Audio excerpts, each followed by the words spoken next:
वहाँ एक दरवाजा सोने से बना हुआ था और एक दरवाजा साधारण लकड़ी का था। उन दरवाजों के सामने एक सफेद शेर खड़ा था। एक जंगल में गब्बर और सीमा नाम के एक शेर शेरनी रहते थे। गब्बर और सीमा अपने बेटे सिम्बा के साथ बड़ी खुशी से जंगल में रह रहे थे। वहीं उसी जंगल में काली नाम की एक विधवा शेरनी अपने बेटे बंटी के साथ रहती थी। हाल ही में उसके पति शेर खान की मृत्यु हो गई थी। तब से काली अपने बेटे बंटी के साथ अकेली जंगल में रह रही थी। काली बहुत घमंडी, निर्दयी और बदले की आग में जल रही थी, क्योंकि उसके पति शेर खान की हत्या गब्बर शेर ने की थी। इसलिए काली शेरनी गब्बर शेर से अपने पति की मृत्यु का बदला लेना चाहती थी। गब्बर शेर, मैं तुझसे अपने पति की हत्या का बदला जरूर लूंगी। तूने मेरा परिवार उजाड़ा है और मेरे बेटे को अनाथ किया है। मैं तुझसे इस सब का बदला जरूर लूंगी। वहीं एक दिन सिम्बा अपने पिता से कहता है, पिताजी, मैंने सुना है हमारा जंगल बहुत बड़ा है। आज मेरा जंगल घूमने का बहुत मन कर रहा है पिताजी। सिम्बा की बात सुनकर गब्बर कहता है, अच्छा सिम्बा, ऐसी बात है तो आज मैं तुम्हें जंगल घुमा कर लाता हूँ। यह कहकर गब्बर शेर अपने बेटे सिम्बा और शेरनी के साथ जंगल में घूमने के लिए निकलता है।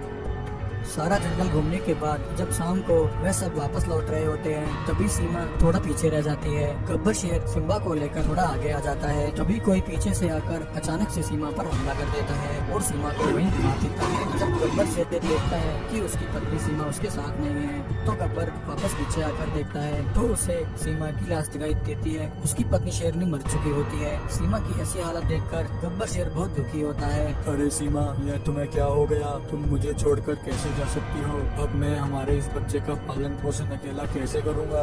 अब कुछ दिन बीत जाते हैं। एक दिन भालू और गाय गब्बर शेर के पास आकर कहते हैं, देखिए महाराज, आपके साथ जो कुछ भी हुआ हमें उसका बहुत दुख है, परंतु महाराज अब बहुत समय बीत गया है। सिम्बा बेटा अभी बहुत छोटा है, अभी उसे एक माँ की जरूरत है। मेरे ख्याल से महाराज आपको दूसरी शादी कर लेनी चाहिए।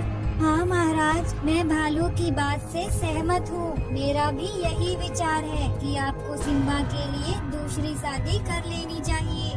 भालू, गाय, तुम दोनों सही कह रहे हो, परंतु मुझे ऐसी पत्नी कहाँ मिलेगी जो मुझ अभागे से शादी करे और मेरे बच्चे को पाले? तभी गाय बोलती है, महाराज, हमारे इसी जंगल में एक काली नाम की शेरनी रहती है। आप उसी से शादी कर लीजिए महाराज। गाय की बात सुनकर गब्बर शेर काली से शादी कर लेता है। काली के साथ उसका बेटा बंटी भी आता है। काली शेरनी कुछ दिन तो गब्बर शेर के बेटे सिम्बा के साथ अच्छा व्यवहार करती है, परंतु कुछ दिनों बाद काली सिम्बा के साथ लड़ना झगड़ना शुरू कर देती है और उसके साथ बुरा बर्ताव करने लगती है। यहाँ तक कि काली सिम्बा को भरपेट खाना तक नहीं देती थी। गब्बर को इस बात की भनक न लगे, इसलिए काली गब्बर के सामने सिम्बा पर बहुत प्यार दिखाती और गब्बर के ना होने पर वह सिम्बा को डांटती और धमकाती थी।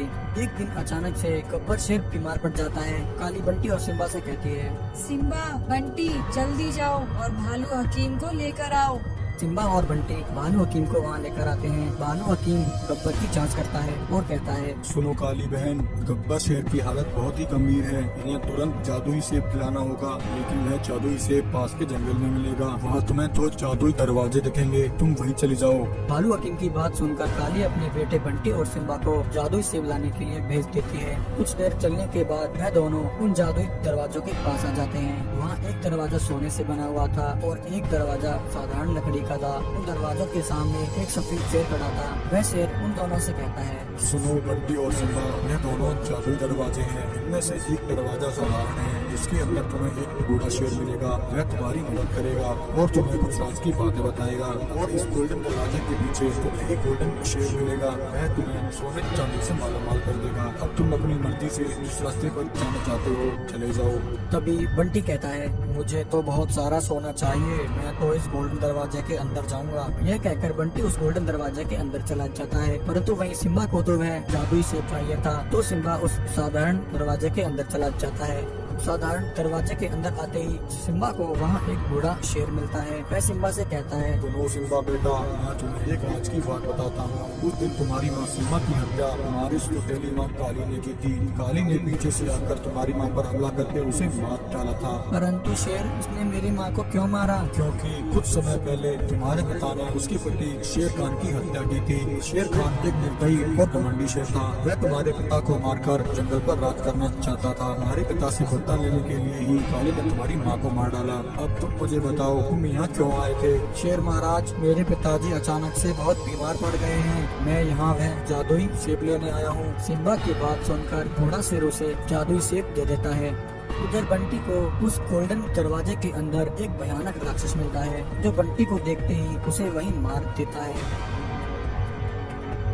सिम्बा जादुई सेब को लेकर अपने पिता के पास आ जाता है और गब्बर को जादुई सेब खिलाता है। जादुई सेब खाकर गब्बर शेर ठीक हो जाता है। तब एक दिन जब काली शेर ने बाहर होती है, तब सिम्बा अपने पिता गब्बर को सारी बात बता देता है। सिम्बा की बात सुनकर गब्बर को काली पर बहुत गुस्सा आता है। जब काली वापस लौटती है, तब गब्बर शेर काली से कहता है, अरे धोखेबाज कातिल शेरनी, मुझे पहले पता होता तो मैं कभी तुझसे शादी नहीं करता। चली जा यहाँ से, मुझे तेरी कोई जरूरत नहीं है। अगर तू शेरनी ना होती तो मैं तुझे यही मार डालता।